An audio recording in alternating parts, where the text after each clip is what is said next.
And a devastating drought ravaging parts of the country has left over 1 million people in arid areas in urgent need of assistance.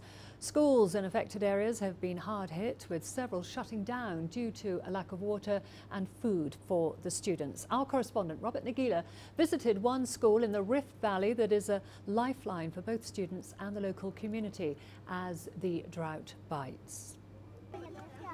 About 15 kilometers from the nearest town centre in Tiati, Baringo County, an area hard hit by the prolonged drought, the Kenyan flag towers over Nelikat Primary School.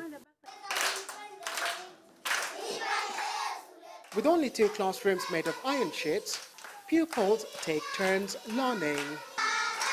The head teacher says the student population has dropped drastically in recent months as a result of the drought. Many children left with their parents. In this area, they practice nomadism. So during a drought, parents moved the family seeking food for their animals, as we don't have a boarding school. As they wait for their turn in the classroom, these students engage in extracurricular activities. A government-sponsored school feeding program caters for their lunch. Be the only meal of the day, and the reason some parents have sent their children to school. They're among the lucky ones. Several schools in the area have shut down due to lack of water.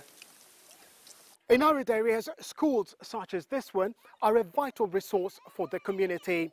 They not only provide education for the children, but food and water for surrounding areas. When the dams dried up, the water the government supplies, we decided to share with the community.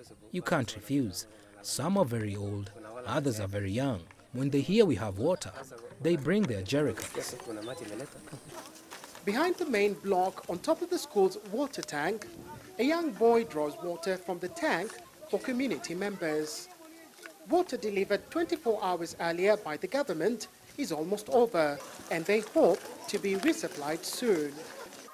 Back in class, the Standard 5s are preparing for exams. I want to be a teacher, Evans Domo tells me. When school closes next week, chances are, like many of his fellow pupils, he will move away with his family and their animals, seeking food and shelter from the drought. The head teacher hopes most of them will be back next term. Robert Nagila, CGTN, Baringo, Kenya.